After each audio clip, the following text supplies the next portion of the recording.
جب حضرت عثمان غنی رضی اللہ تعالیٰ عنہ کا محاصرہ کر لیا گیا اور یہ خلافت کا آخری آپ کا دور ہے، 82 سال کی عمر تھی اس وقت آپ کی، اور یہ تاریخ کا دردناک باب ہے کہ حضرت عثمان غنی پر 40 دن تک پانی بند رہا۔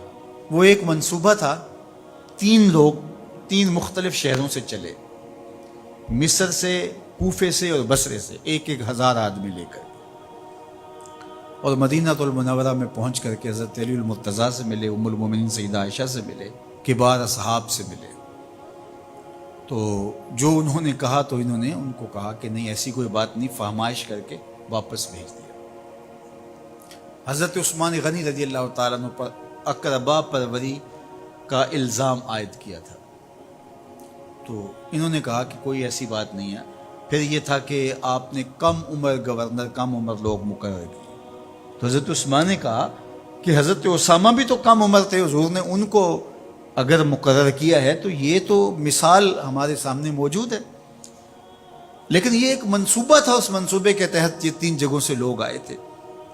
وہ 3 دن کی مسافت کے بعد پھر تینوں واپس آ گئے، تو یہ ایک سوالیہ نشان ہے کہ تینوں کیوں واپس آ گئے، کوئی ایک تو نہ آتا نا، تو یہ سب طے شدہ منصوبہ تھا۔ اور پھر انہوں نے مدینہ المنورہ کو گھیر لیا، اور جس طرح سے بلوائیوں نے حالات پیدا کر دیے، سید علی المرتضیٰ رضی اللہ تعالیٰ عنہ تو شہر مدینہ سے باہر تشریف لے گئے تھے، اور اپنے بیٹوں امام حسن اور امام حسین رضی اللہ تعالیٰ عنہ کو حضرت عثمان غنی کے دروازے پر مقرر کیا تھا کہ ان کو ضرر نہ پہنچنے دینا۔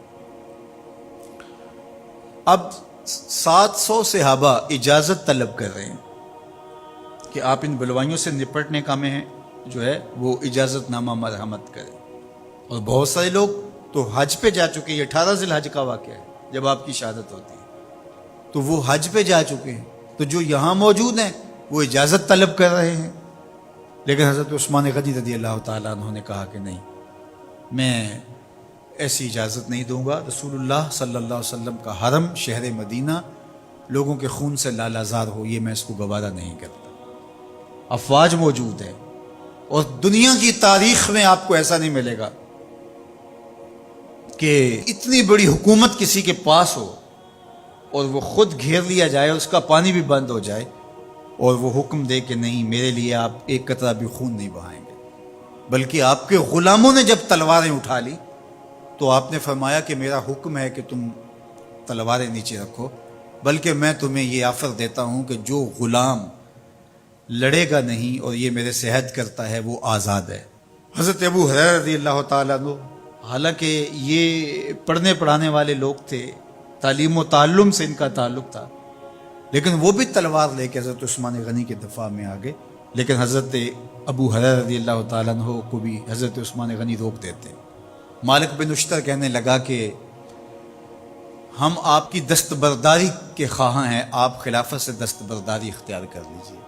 تو حضور علیہ الصلوۃ والسلام کے اس جانثار صحابی نے، حضرت عثمان غنی نے فرمایا یہ نہیں ہو سکتا۔ دستبردار کیوں نہیں ہوئے؟ لگتا تھا یہ سب سے زیادہ آسان تھا، لیکن حضور نے ارشاد فرمایا تھا، اے عثمان، تمہیں اللہ ایک قمیض پہنائے گا، لوگ اس کو اتارنا چاہیں گے، تم کبھی نہ اتارنا۔ تو اس سے مراد خلافت کی قمیض ہے، اور ان کی شہادت کی خبر بھی اللہ کے محبوب علیہ السلام نے دی تھی، اور اگر آپ دستبردار ہو جاتے تو یہ ایک کھلونا بن جاتا، بازیچہ بن جاتی خلافت۔ چند آدمیوں کے پریشر سے خلافت سے دستبرداری کرنا پڑتی۔ اچھا، ایک یہ سوال بھی پیدا ہوتا ہے، چند باغی تھے، ان کو کس طرح کچل دیا جاتا؟ لیکن حضرت عثمان غنی یہ نہیں چاہتے تھے۔ ایک تو یہ کہ مدینے کی حرمت پامال نہ ہو، اور دوسرا پورے عالم اسلام کو آگ لگانے کا جو منصوبہ تھا، 3 مختلف شہروں سے 1,000 آدمی لایا گیا ایک منصوبے کے تحت، اور انہیں لاشیں چاہیے تھیں، اور جو ان کے پیچھے کام کر رہے تھے نادیدہ ہاتھ، ان کا منصوبہ یہ تھا کہ یہاں سے مختلف سمتوں میں، یہ تینوں شہر مختلف سمتوں میں تھے، تینوں سمتوں میں جب لاشیں جائیں گی تو پورے عالم اسلام کو ہم جو ہے وہ خانہ جنگی کی آگ میں دھکیل سکیں گے۔ تو حضرت عثمان غنی ان سازشوں سے آگاہ تھے، تو سب سے اہون اور آسان یہ تھا کہ قربانی پیش کر دی جائے، اور پھر انہوں نے سن بھی رکھا تھا کہ 2 شہید ہیں، شہید تو انہوں نے بہرحال ہونا ہے، تو لہٰذا میں خلافت سے دستبردار بھی نہیں ہوں گا، اور شہر مدینہ کی حرمت بھی پامال نہیں ہونے دوں گا۔ اور تیسری بات یہ ہے کہ میں خود مظلوم شہید کر دیا جاؤں، تو آپ نے یہ گوارا کر لیا۔ تو 18 ذوالحج تھا، جمعے کا ہی دن تھا، اور حضرت عثمان غنی رضی اللہ تعالیٰ عنہ روزے سے تھے، عصر کا وقت تھا، قرآن مجید کی تلاوت کر رہے تھے۔ حضرت امام حسن، امام حسین اور حضرت عبداللہ بن زبیر اور دیگر لوگ آپ کے دروازے پہ پہرا دے رہے تھے، لیکن باغی پچھلے گھر سے دیوار پھلانگ کے آپ کے گھر میں داخل ہوئے اور تلوار سے وار کیا۔ آپ کی زوجہ حضرت نائلہ آگے بڑھی اور ہاتھ سے روکنا چاہا، آپ کی انگلیاں کٹ گئیں۔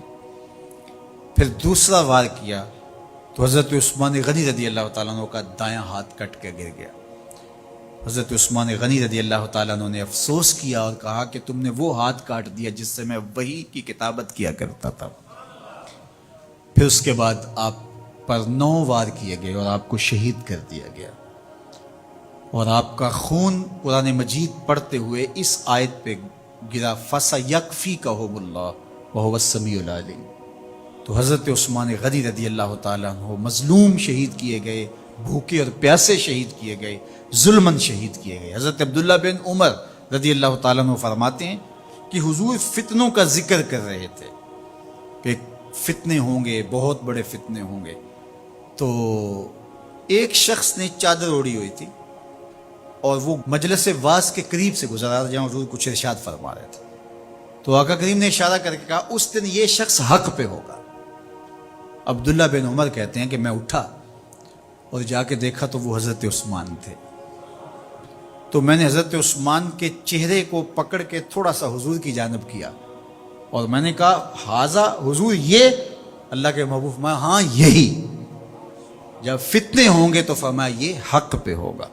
تو حضرت عثمان غنی رضی اللہ تعالیٰ عنہ حق کی راہوں کے مسافر، جنہیں حضور کی زبان سے شہید کہا گیا، اور شہید کسی کا انجام ہوتا ہے، تو حضور نے فرمایا یہ شہید ہوگا۔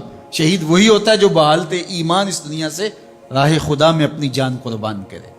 فرمایا فَإِنَّمَا عَلَيْكَ نَبِيٌّ وَصِدِّيقٌ وَشَهِيدَانِ، اے پہاڑ رک جا، تو جانتا نہیں تیرے اوپر اللہ کا ایک نبی ہے، ایک صدیق ہے اور 2 شہید ہیں۔ تو حضرت عثمان غنی رضی اللہ تعالیٰ عنہ عظمتوں کے مینار، اللہ اکبر۔ تو یہ حضرت عثمان غنی رضی اللہ تعالیٰ عنہ کا یہ کارنامہ تھا کہ آپ نے اپنی جان پیش کر کے امت کو جو ہے وہ فتنوں سے محفوظ کر لیا اور امت کو بچا لیا۔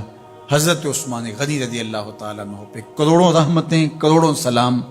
ہم آپ کی عظمت کو سلام پیش کرتے ہیں، عقیدتوں کا خراج پیش کرتے ہیں۔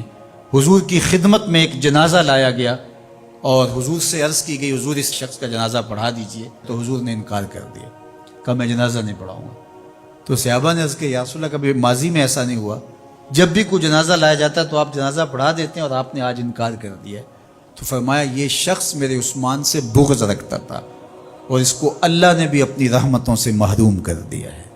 حضور نے اس شخص کا جنازہ نہیں پڑھایا جو مبغض عثمان غنی رضی اللہ تعالی عنہ۔ تو اب آپ اندازہ کیجئے وہ کتنا بدبخت شخص ہے جو حضرت عثمان سے بغض اور دشمنی رکھتا ہے۔ حضرت عثمان غنی رضی اللہ تعالی عنہ سے اللہ کے محبوب علیہ السلام نے کتنی خوبصورت ارشاد فرمائی، میں اس سے حیا کیوں نہ کروں جس سے اللہ کے فرشتے بھی حیا کرتے ہیں۔ یعنی عثمان غنی وہ ہیں جس سے اللہ کے فرشتے بھی حیا کرتے ہیں، اور جو عثمان غنی کا حیا نہیں کرتا اس سے بڑا بے حیا کون ہو سکتا ہے۔ حاکم نے مستدرک کے اندر روایت ذکر کی ہے کہ بہت سارے صحابہ حضور کی بہت ساری خوبیوں کے مظہر تھے، اور سب سے زیادہ حضور کے خلق کے مشابہ حضرت عثمان غنی رضی اللہ تعالیٰ، اور خلق میں سب سے اونچا درجہ حیا کا ہوتا ہے۔ تو حضرت عثمان غنی رضی اللہ تعالیٰ عنہ حیا کے اس مقام پہ فائز المرام تھے جو انہی کا مقصوم تھا۔ اللہ ہمیں حضور کے اہل بیت، حضور کے اصحاب، بلکہ حضور کے در کی مٹی کی تعظیم بھی نصیب کرے۔ اقبال نے کہا تھا خاک طیبہ از دو عالم خوش ترست، آن خنک شہرے کے آنجا دل برست۔ ہمیں تو طیبہ کی مٹی بھی اچھی لگتی ہے اس لیے کہ وہاں محبوب جو رہتے ہیں۔ تو محبت تو اس چیز کی متقاضی ہوتی ہے، محبوب کی راہوں کو بھی سلامی پیش کی جائے۔ تو جو حضور علیہ السلام کے ساتھ منسوب اتنی وقی نسبتیں ہیں ان کا احترام کیوں نہیں کریں گے؟